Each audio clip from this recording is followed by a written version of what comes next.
Carmelita Neblet. I'm from the UWI Cave campus and the moderator for this session, which continues with the theme, Walking the Tightrope of Mental Health.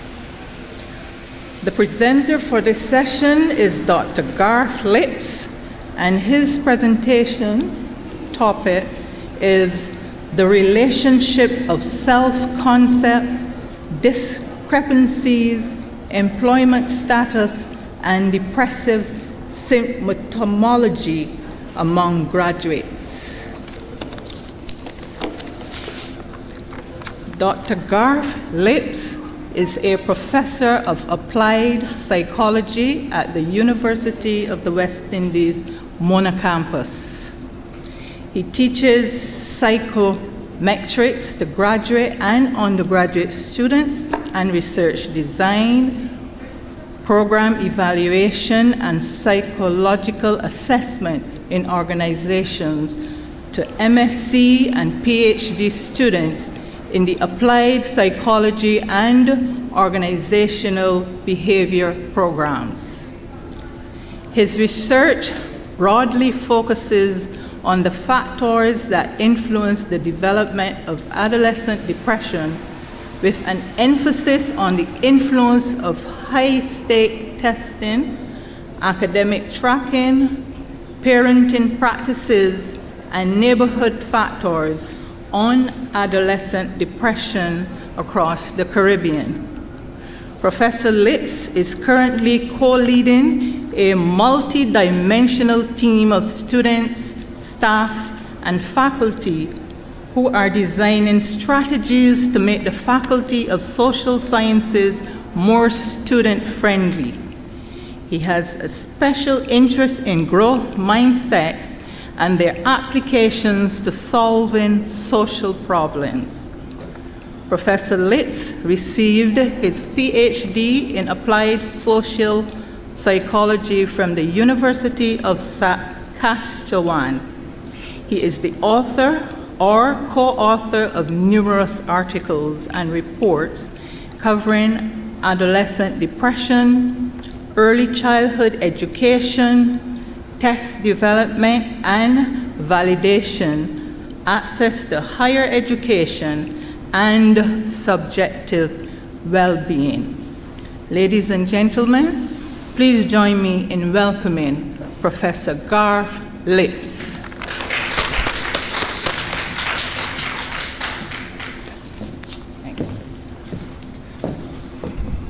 Thank you very much. I'm very happy to be here today, and this is really a presentation of my students' work. I supervised her research paper, but this is largely her work. So when you see the authorship, she should be the first author. In fact, when I actually started putting together the presentation, and unexpectedly, she sent me this huge file, 10 megabytes, of this presentation.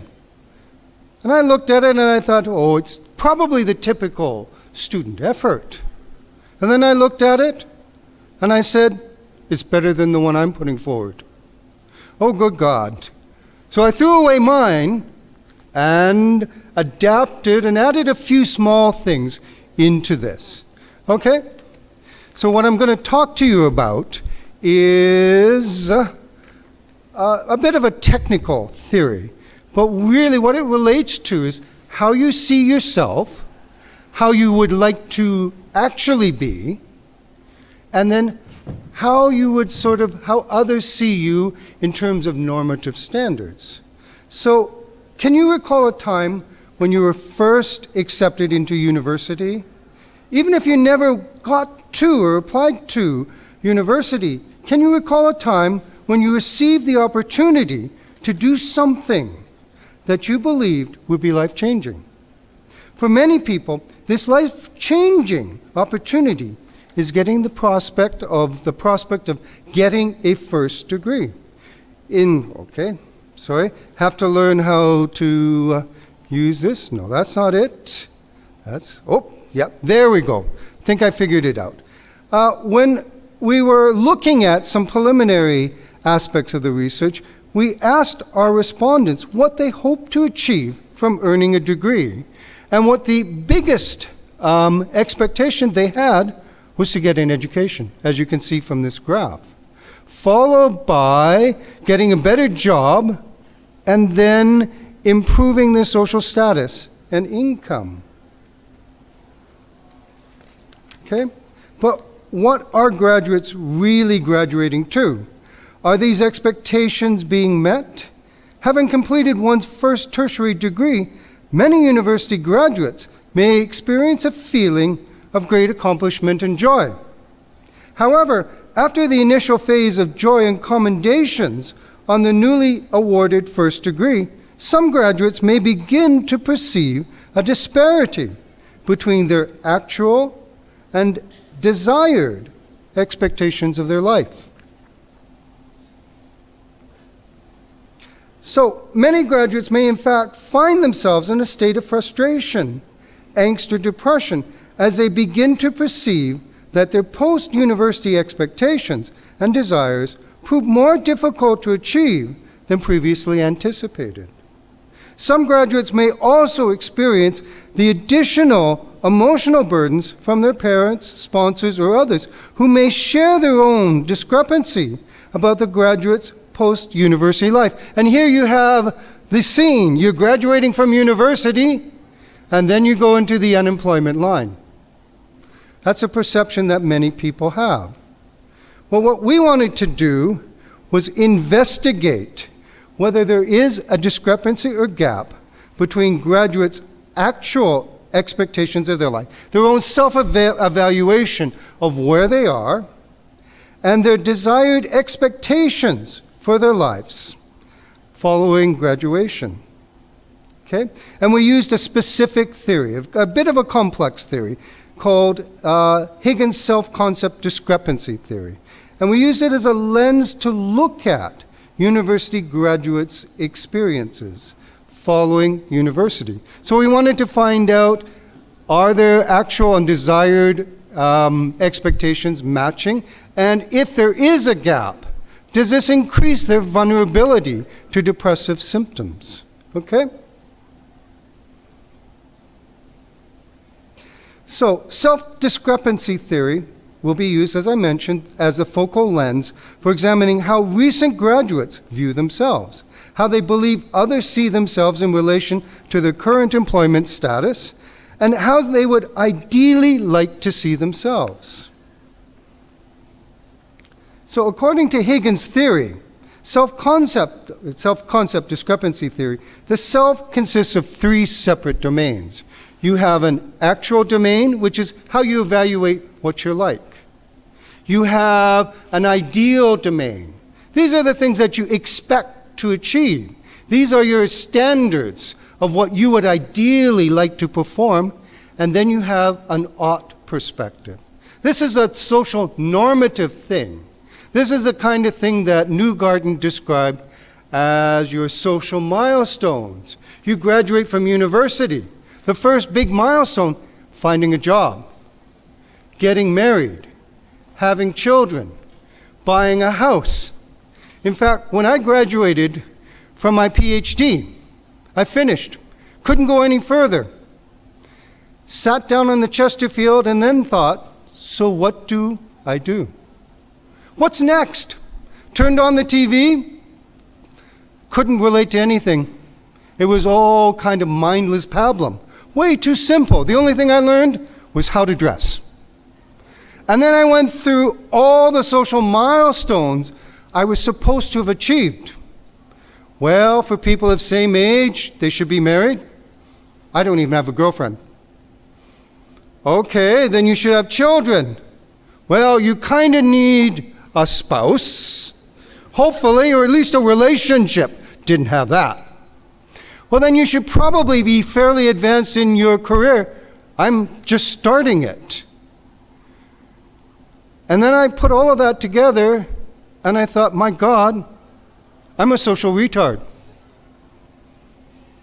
I haven't met the normative expectations. And the next thing that hit me was not only am I a social retard, everyone else knows it. That is the difference between the ought standard. I was relating to something and seeing a series of things I should have achieved.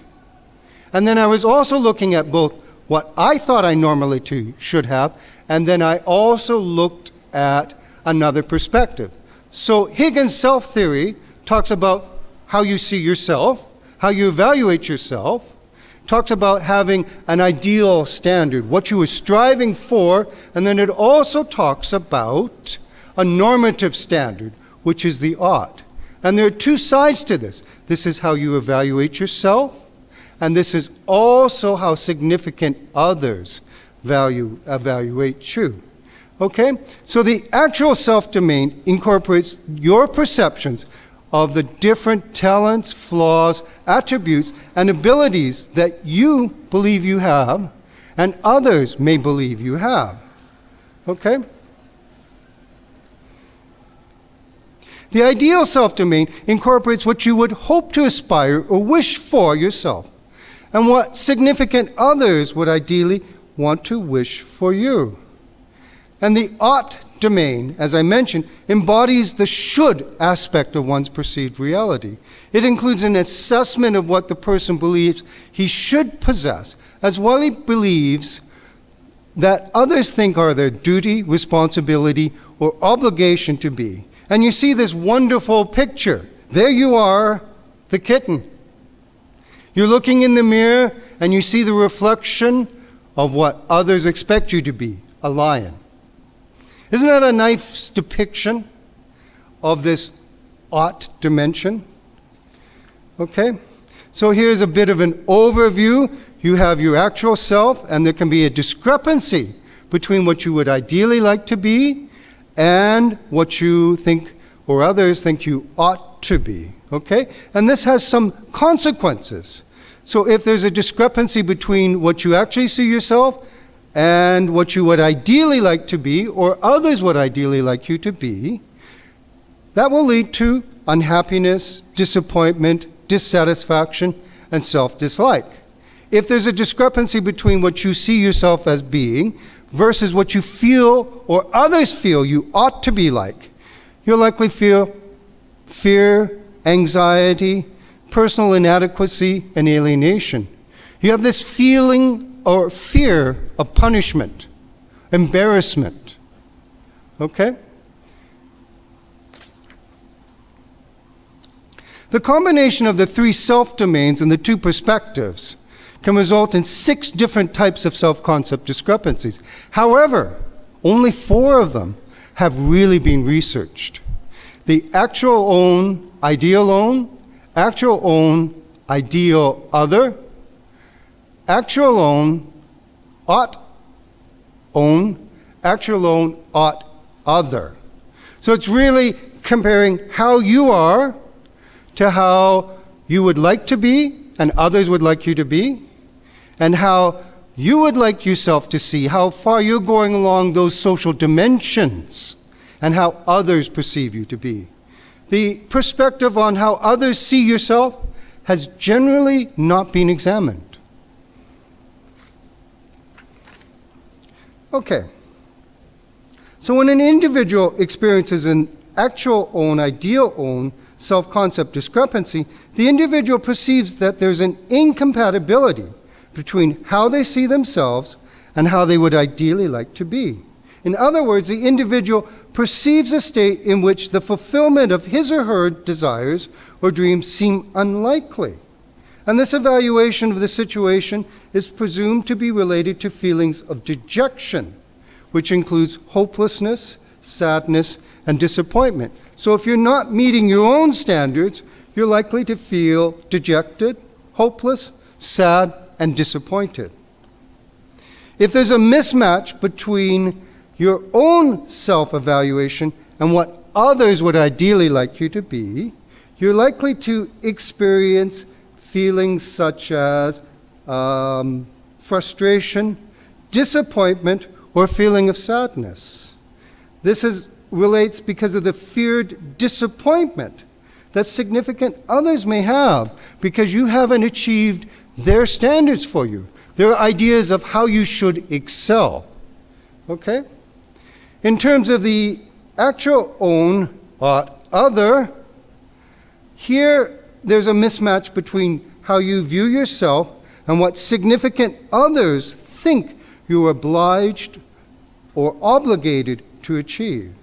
And according to the self-concept discrepancy theory, a person experiencing this type of discrepancy would be vulnerable to feelings of fear or threat from a significant other. You're fearing that they're going to punish you because you haven't met the normative expectations for you. This is a kind of idea that your parents have invested in you. They paid the money.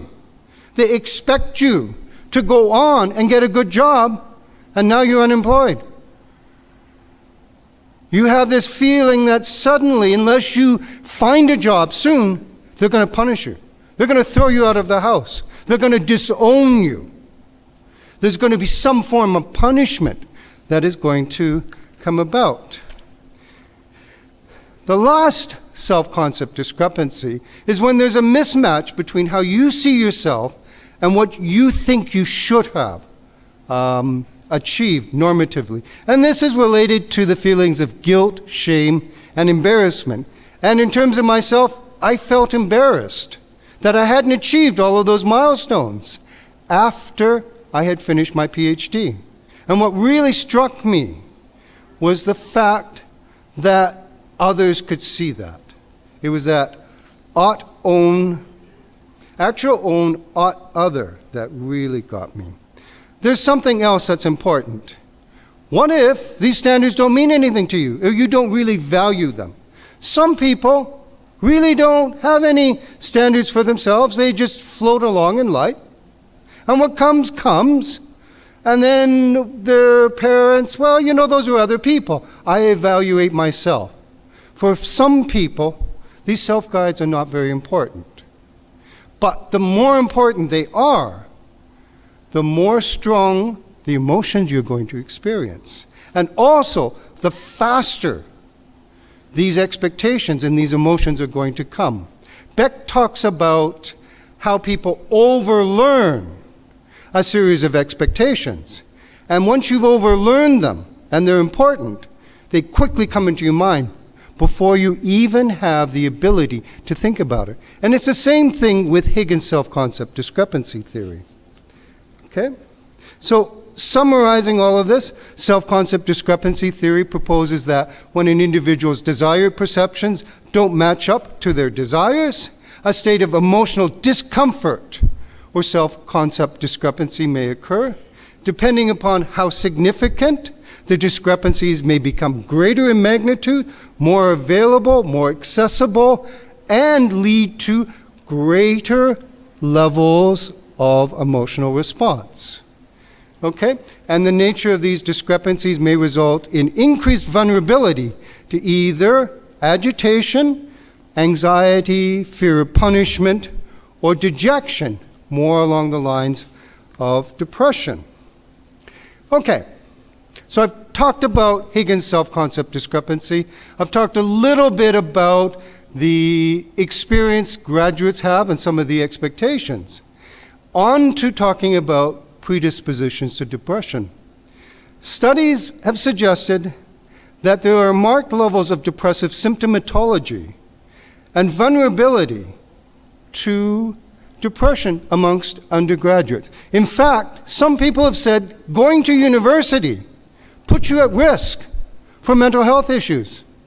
In fact, students who go to university, roughly 1 in 4, have clinically significant symptoms of depression. In comparison to their peers who haven't gone to university, it's 1 in 20, 5% versus 25. You're 5 times more likely to be prone to clinically significant symptoms of depression if you're in university. That's kind of shocking, isn't it? The nature of the environment itself predisposes you to have a lot of depressive symptoms. There are some other things that also aggravate the situation. There are challenges of finding employment after university, coupled with your own and others' expectations. This may lead you to be prone or an elevated risk of depression following graduations. There are also negative patterns of thinking, the challenges of emerging adulthood. When I finished, that was really the issue I had. Am I really an adult yet? And the conclusion I had is I delayed adulthood. I was in a period of extended adolescence until I finished my PhD. And then I had to grow up fast, or I thought I had to. Big mistake I made in my life. I should have taken things more slowly and not tried to catch up so quickly. I was caught up in the ought standard of what I felt I should achieve and what I thought others wanted me to, and tried to do things way too fast. Okay?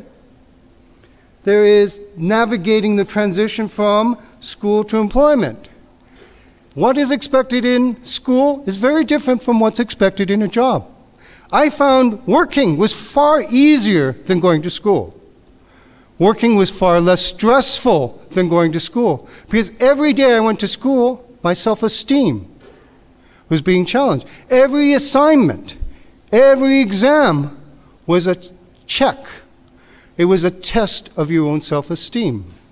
University is a place where they value you primarily on your academic achievement. The higher you do, the better. When you go in the work world, doing the absolute best isn't necessarily good. In fact, it may be detrimental to the company. What they want instead is something that is good enough, fit for purpose. They don't want to produce the best product. They want to produce a product that is good enough for people to buy. And if you try to develop the best product, you might actually end up wasting a lot of time. You might have an excellent product that nobody wants to buy, or it's too expensive for people to buy. Okay? So there's that transition from school to employment. There may be a lack of social support. You've moved. You might have found a job in a new location. You've left behind your family and your friends. You've lost your social support system. Okay? So one way of looking at all of these stressors is through the lens of self-concept discrepancy theory. Okay? Right. Okay, so what did we hypothesize? First, we thought that depressive symptoms amongst unemployed university graduates would be higher than those who would be employed. That kind of makes sense, doesn't it? That's what you would expect. If after following university you don't have a job, you'd be pretty upset, wouldn't you? You probably would be likely to be depressed.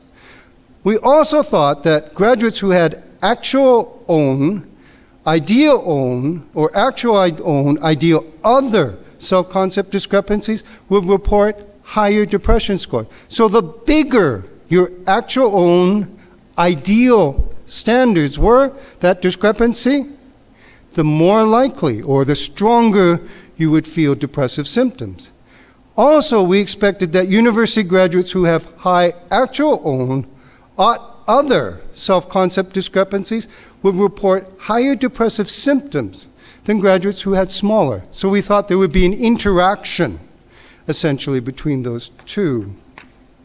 We also hypothesized that unemployed graduates who have large actual own, ideal own, or actual own, ideal other self-concept discrepancies will report higher depressive symptoms than unemployed graduates. So there would be an interaction between your self-concept discrepancy and your employment status. And finally, we thought there'd be an interaction between whether you're working in a field that is related to your degree or not. So we thought there would be an interaction for those people who had a job between their self-concept discrepancy and whether they were in their field of study. So how did we go about this? Well, we surveyed all of the graduates, or we tried to survey the 2,541 students who graduated in November 2013 from the UE Mona campus, and we invited them to take part in the study. We collected data from only 185 people. Why? We had to rely upon their last email address. And we didn't really have a good email address for many of them. So of those 185, 40 we had to throw out because they were missing information on one of the two principal measures. So we were left with 145, or 6%. Not particularly good. Okay? We got more males than females, but a significant proportion didn't want to include the gender. People were very suspicious of why we were doing this study. Okay? Most of them were 18 to 36. Really, it was 18 to 24, so that's why it's at the bottom. Most of the students were from social sciences, followed by humanities and education, science and technology, med-sci, and law. Okay? How did we go about measuring self-concept discrepancies? We used a measure called the self-lines scale. And what this does is it asks you to create 5 adjectives that describes what you think you are actually like, what you think you would ideally like, what you think others would ideally like you to be, what you yourself think you ought to be, and what others think you ought to be. So you create these adjectives, you put them down, and then you have a line. And you put on that line where you think you actually are, and then you say where you think you are from your own perspective, or where you think you are from someone else. And we calculate the distance between them. And that's how we quantify the self-concept discrepancy. Okay? It's a fairly reliable method. The test-retest reliability, or inter-rater, 0.99. Yes, that's rather impressive, isn't it? But considering it's simply measuring, you're using a ruler. Okay? The test-retest, or the when you put them all together, it's not quite as good, but still respectable at 0.78. Okay? So it suggests that there's an adequate degree of internal consistency reliability. To measure depression, we use the Beck Depression Inventory, and this is a measure that has been validated in university students in the Caribbean. And it assesses the cognitive, behavioral, affective, and somatic symptoms of depression. And interestingly enough, it measures both dejection and agitation. Respondents are asked to rank each of the statements for the 21 items using a series of 0 to 3 Gutman-ranked ordered statements. So you have a statement which is a 0-point response. I have none of it. 3, I have a great deal of it. So for something like one of the items is suicide. Have I thought of committing suicide? 0-point response. I have never thought of committing suicide. A 1-point response. I have thought of committing suicide, but never created a plan. A 2-point response. I have thought about committing suicide and had a plan. 3-point response. I've thought about suicide and attempted it. So they're rank ordered, so that if you agree to that one, you agree to all of the lower ones. That's what's meant by a Gutman rank ordered scale. So what did we find? Well, shockingly, there is no difference in levels of depression between employed and unemployed students. In fact, the difference is 10.4 versus 10.6. Trivial. Essentially the same, and these are not significant symptoms of depression. Okay? But looking at the field of study, whoa, here's something. People who are working in the field of study have half the intensity of depression symptoms as those who are not. So if you have a job, but you're not working in your field of study, you have twice as high levels of depressive symptoms versus if you are. And this difference is between being mildly depressed versus being in the normal range. Okay? Next, contrary to our expectations, there was no significant relationship between your actual own and ideal own or ideal other. So this standard that has been found everywhere else in the world didn't fit here. There was no relationship between how you see yourself and what you would ideally like to be, both from your own and others. It was unrelated to depression. So that really didn't fit with Hagen's theory. Surprisingly, what we found was that the actual own ought other self-concept discrepancy scores significantly correlated with depression. And this was found in no other country, only in Jamaica. And we wondered, why? It really shouldn't be.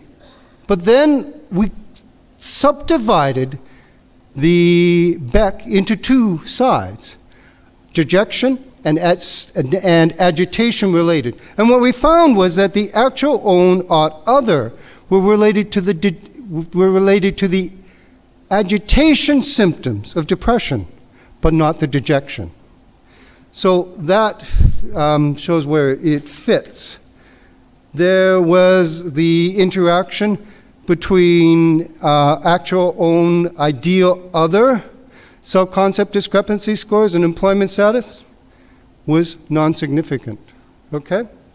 So we didn't find that hypothesis. So what do we make of this? Well, in terms of the absence of a difference in depressive symptoms for graduates based upon their employment status, we didn't find that. But we followed these people up after 3 years.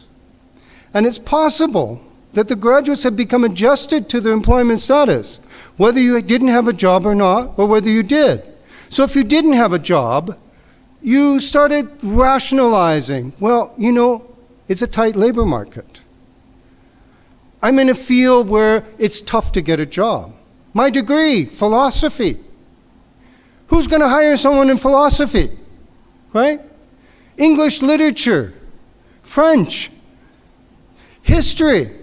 No one wants to hire me. So you begin to rationalize your own standards, okay?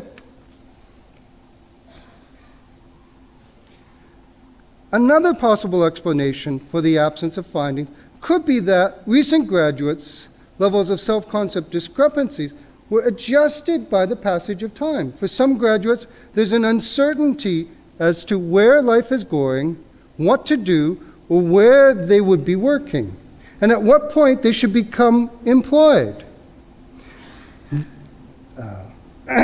Due to this level of uncertainty, some graduates may start to adjust their ideal standards by mentally postponing the salience of achieving it. So they say, in future, this is what. I'm not abandoning my standard, but I'm just not expecting it right now.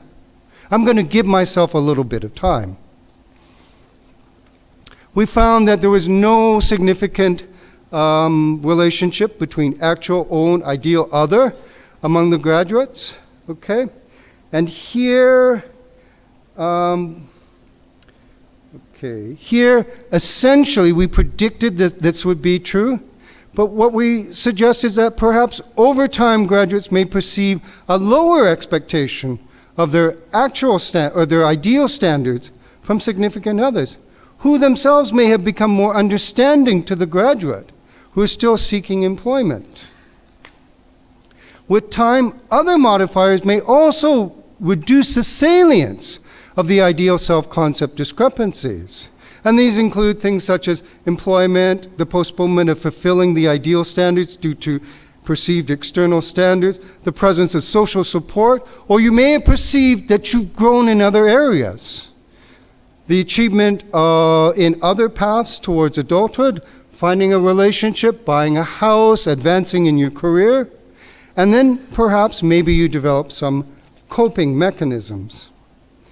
In terms of the relationship between depression amongst those who are working in the field of study, well, graduates who are not working in the field of study reported significantly higher BDI depression scores than those who were not. And this difference may be explained by a feeling of discontentment, which can result from the fact that you're working outside your field of study or you're not utilizing your degree. So you may have finished your degree in philosophy, but now you're working in sales. You were used to debating the meaning of life, and now you're trying to convince people to buy soap. There's kind of a discrepancy between that. So there's a sense that you're not using your degree. Or what if you did your degree in engineering and now you're selling equipment? You're not really using your degree in engineering. You're a salesperson. You get this feeling that I've wasted my 8 years of education. Okay? This feeling of not utilizing your skills or training may override the fact that you actually have a job and are making good money. So you may be very successful selling machinery, but you look back and you say, but this is not what I wanted to go to school for. I wanted to become an engineer. So despite the fact that I have a job and I'm making money, I'm unhappy that I'm not working as an engineer. Also, if the graduate perceives that they're using their degree, they may be less depressed. And this is where they experience an absence of positive outcomes. They're still in a situation where they've fallen below their standards or expectations, while the ideal standards are much easier to mentally adjust or postpone until the context becomes more feasible. The ought standards are more challenging because they're the social normative expectations. How many of you are not married? Don't have children? Those are things that you really can't change because those are the normative social expectations. You can adjust your own standards, but it's much harder to adjust those social normative standards. So in conclusion, there seems to be a strong link between the ought standards and graduate levels of depression. Evidence suggests that employment does not automatically lead to a lessening of depressive symptoms, and that the actual ought self-concept discrepancies may play a role in elevating students' depressive symptoms. So really what's important isn't what you would ideally like to achieve. It's the normative expectations upon you that really cause you to be depressed following graduation. So call for action. We suggest that carefully planned actions may need to be taken to assess the expectations being presented to and interpreted to incoming students, as well as the perceptions graduates leave with. I was asked by the admissions section to address students coming into UE for the Faculty of Social Sciences. And one of the things that comes in and people say, what are you going to do with a degree in sociology? What are you going to do with a degree in psychology? Who's going to hire you? There aren't jobs for sociologists. There aren't jobs for people in international relations. Well, there are. You become a diplomat. But the chances of you getting that are very small. What one of my colleagues had done is he followed all of the graduates of one university for 40 years. And he found some interesting findings. Who do you think had the better occupational path? Who do you think rose up in the organization and made the most money? Was it someone who went into a profession, or where there was a field where there was a clearly defined job, or someone who studied history, philosophy, English literature? Well, what he found was, initially, the people who had an identified occupation got a job faster. They got paid more money. But 40 years later, they were stuck. It was the people who studied history, English, philosophy who went the furthest. And he wondered why. And what he found was, these were the people who were trained to think. These were the people who were trained to learn. And what organizations really wanted, initially they said, I want someone who can do accounting or be a good engineer. But that was to fill one job. They don't need people just to fill a job. They want people to advance in the organization. The people who had these degrees in what were thought to be useless subjects were the ones who went the furthest because they were flexible. They could move you from sales into marketing, into accounting, and up to the CEO. In fact, what he found was the CEOs of most companies did not have a professional degree, did not have a degree in accounting, did not have a degree in business. It was a degree in English literature, philosophy, history. Those other degrees. And more recently, what he's found was that it's the degrees in social sciences that actually are now coming out more. These fields like sociology, industrial relations, things where there's no clear pathway to a job, are coming out on top because they allow you to do quantitative reasoning and to carry out research studies, to ask a question, collect data, and go forward. Okay? So what we really need to do is address this idea of what is a good degree. And instead of saying, you're getting a degree for a profession, university is going to teach you how to be a good thinker, how to be a flexible learner, and how to be adaptable. Okay, so time for questions. And here is Shoshay, the student who did this wonderful presentation that I adapted. So I'm open to questions. Thank you for staying for my unscheduled presentation. Thank you, Professor Lips, for such interesting information. Please give a round of applause for Professor Lips. Thank you. The floor is now open for any questions. Questions? Come on up.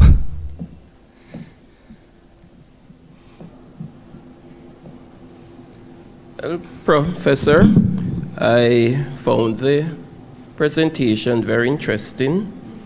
I particularly liked the use to which the findings were being put, as you presented in terms of the call to action portion.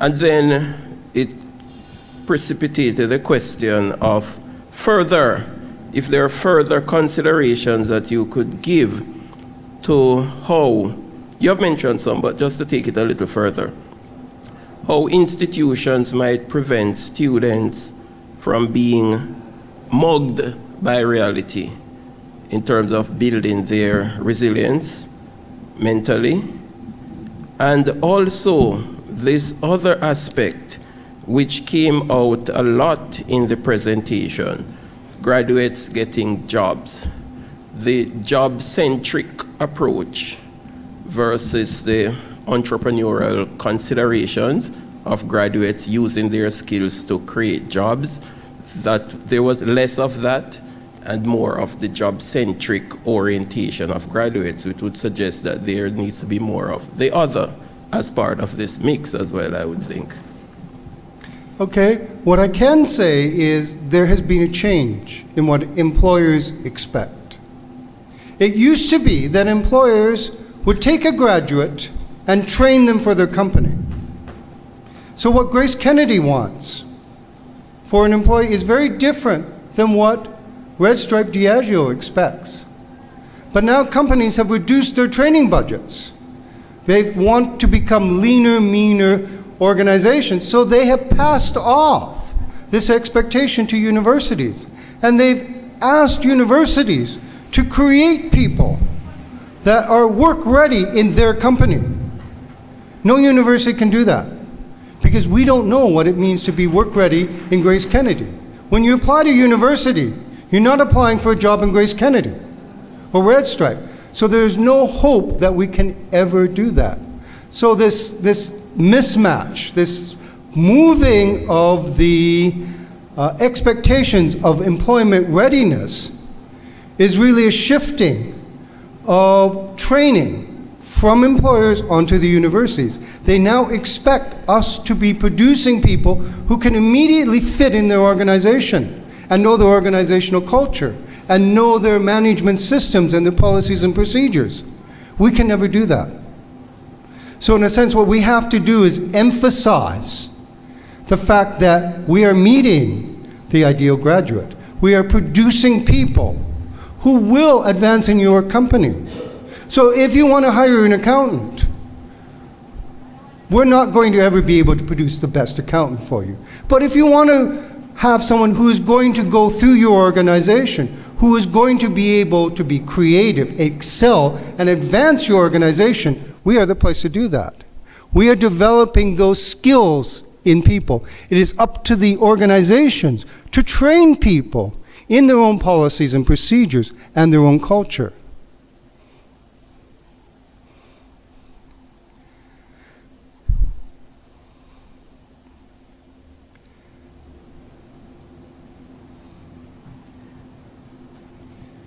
Good morning. Good morning. Professor, thank you. Claire Craig, thank you for that presentation. It was quite eye-opening. First, to begin a comment, I hope that you would consider doing this type of presentation also on postgrad students who are doing higher degrees and the impact of this, because I think that that is an area where the dropout may be because of some of these symptoms. The question I have is, with respect to what you were saying about what the companies expect, I know your research didn't treat with this, but do you think that there is room to address the gap by institutions having co-curricular type subjects or co-curricular type activities that would help to provide the students with some of these skills that they may need to be ready for industry? And the second part of the question is, are you also finding that when these students go through from graduate to unemployment, that some of them are adopting to go on for further education, like doing a master's or something, and becoming even more unemployable and maybe adding to the whole depression and those kinds of things? Okay, thank you. Another student of mine actually did a study of depression amongst graduate students. Who do you think are more depressed, the graduates or the undergraduates? Graduates. The graduates, that's exactly what she found. And she presented the findings to the counseling center. They were shocked. You mean graduate students are depressed, but they're successful? They didn't see that graduate school has some particular pressures that undergraduate has. In graduate school, you can't hide. That's the first thing I knew. In the first month, you learned you had to read because the lecturer knew automatically if you hadn't done the readings.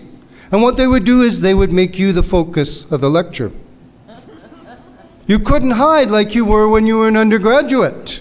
You had to come prepared, and the expectations were much, much higher. Okay? So graduate students tend to be actually more depressive than the undergraduates. They're in greater risk. In fact, the university I went to, in the counseling center, the highest rank, the people they saw first were people who were violently raped. The second, Pardon? What was that? people who were violently raped, okay? Yeah. These are people you would expect. Right. The second category was PhD students. Doing your PhD puts you in to extreme stress. There's a very high dropout rate in PhDs. 98% of people who enter a PhD in government studies or public administration never leave with a degree. 2% of the people leave. 98% attrition rate. The best that we get is in psychology, where 60% of the people who come with a master's degree already leave with a degree. 40% drop out. And they all drop out at the level of doing the dissertation. They pass all of the comprehensive exams. They do all of the training. It is a dissertation that strikes them the hardest. And that is a point where they lose their social support system. Yep. And it is you and your supervisor.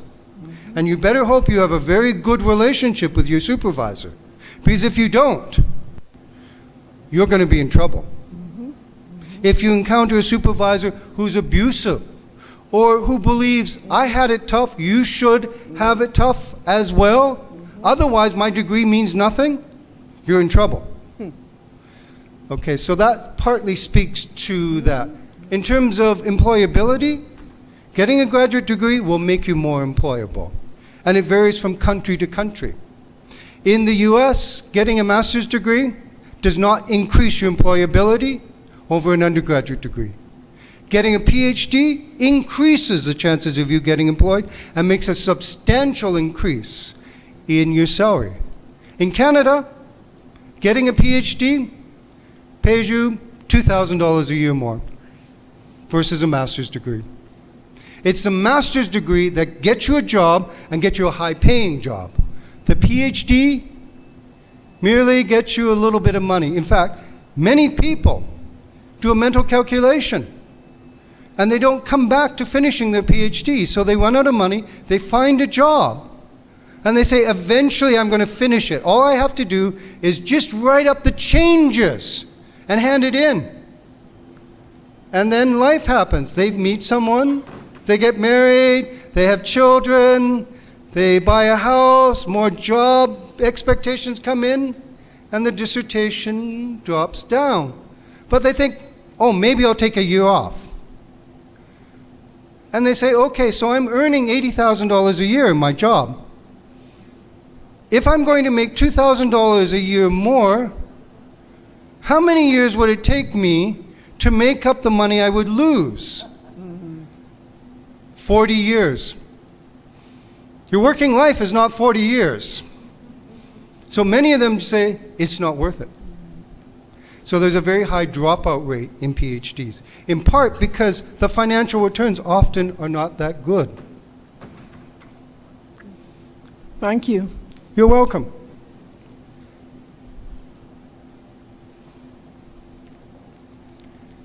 Hi, good morning. I'm Camille from Open Campus.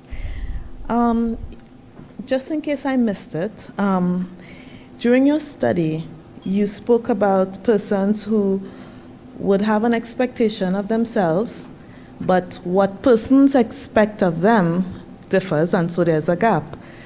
Have you seen during your research that that gap caused the students to turn or feel better about themselves, feel driven to do better? That's one. And in what age group you found, I know you're talking and speaking mainly about undergrad students, but when you look at the age group, did you find that the younger students had that problem, a gap bigger, or was it the older students? Okay, we didn't look at the relationship of age to this, okay? That's something we can do with the data, or with possibly a better study, with a better tracker study. If we were to parallel or actually join with the university's tracking scheme, we might be able to look at that, okay? And I missed part of the first part of the question. You're saying there's a discrepancy between how you see yourself and how others see you. So, okay. Right. And so I was just wondering that if what you expect of me, whether it's less meaningful to you? No, it's meaningful, but instead of feeling depressed and down, which I got from what you said, I'm thinking that the persons that have turned around in their viewpoint and they felt driven. Did your research show that at all? The opposite, or you didn't? That wasn't part of the research. You mean they felt depressed after having that?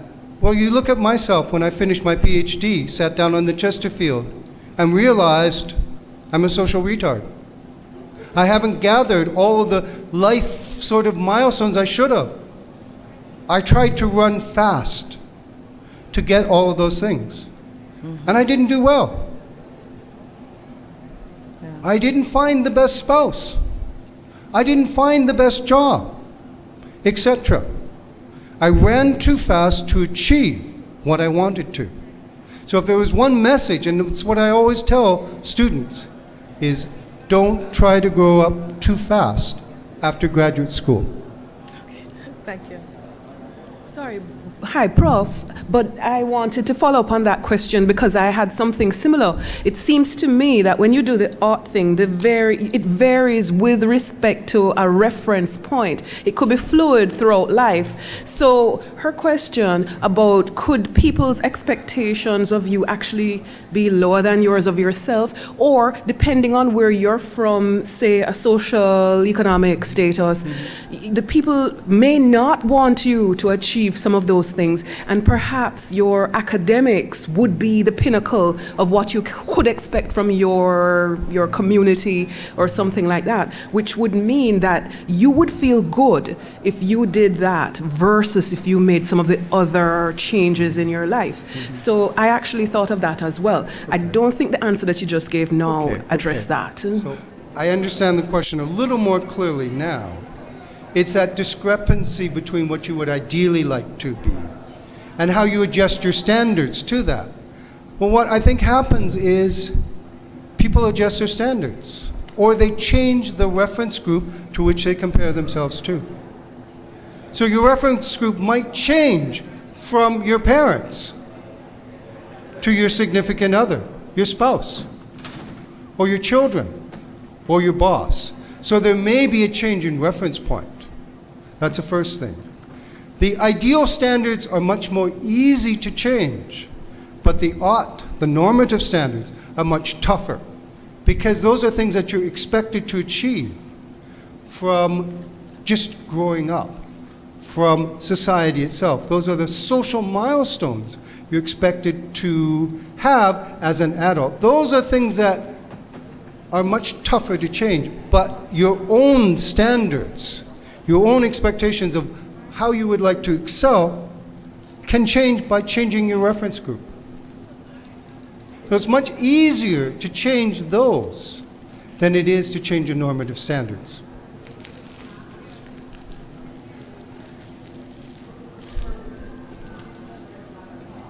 No, we didn't. No, and we didn't actually ask who your standards were. We didn't say, who are these significant others? And in fact, actually, none of the research in self-concept discrepancy has ever asked that. Sorry? It is a weakness, perhaps, but one aspect of that is the idea that a discrepancy exists regardless, or it decreases depending upon the group you compare yourself to. So the who is less important in terms of the specifics, rather than the fact that there is a gap. So if you change your peer group to a group that expect less of you, you will become less depressed and maybe even happier. It's the big fish in a small pond. If you know you're graduating from Harvard, going back into Harvard, you're in a big pond with big fish. Better for you to go into an unknown university where you'll be a big fish in a small pond. Change your standards and you'll be happier. That's very true. Yes. Herbert Marsh said that, actually, and he looked at self-concept in terms of that. People who moved from or tried to go on to a big sort of group, someplace that was prestigious, found themselves to be a small fish in the big pond. But people who moved on to a less prestigious organization found that they were the big fish in the small pond. So that point of reference made a big difference to your self-concept, to your psychological well-being.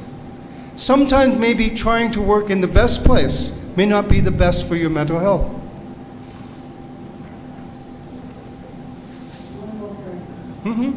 Thank you. Thank you, Professor, for your presentation. I just have a quick question related to, at the end you were talking about, you were asked to speak to some students coming in, And I was wondering if there are any strategies like that that you know of on the campus to specifically address these expectations. And why I ask, very recently I met with some employers. I'm from the St. Augustine campus. And at least 2 of them were saying that they have found that the students, and I quote, expect the corner office when they graduate. And these are undergrads coming into a new environment, and they have this expectation that immediately they would be considered as, you know, at the top of the game. And they were having a problem to adjust.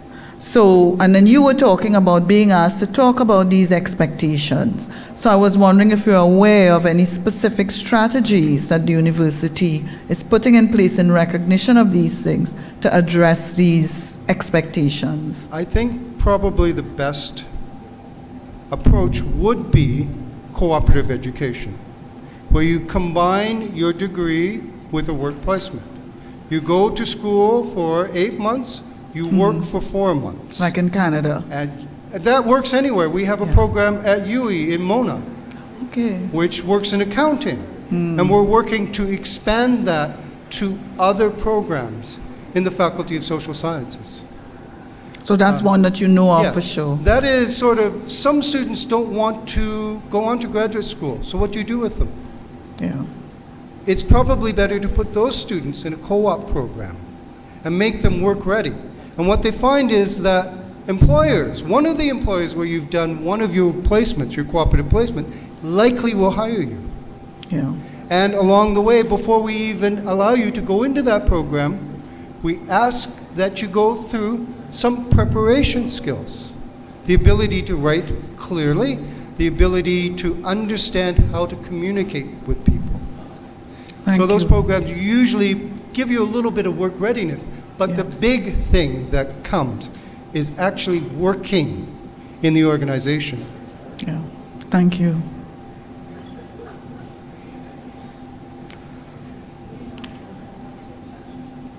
Thank you once again, Professor Lips. Let's give a round of applause again for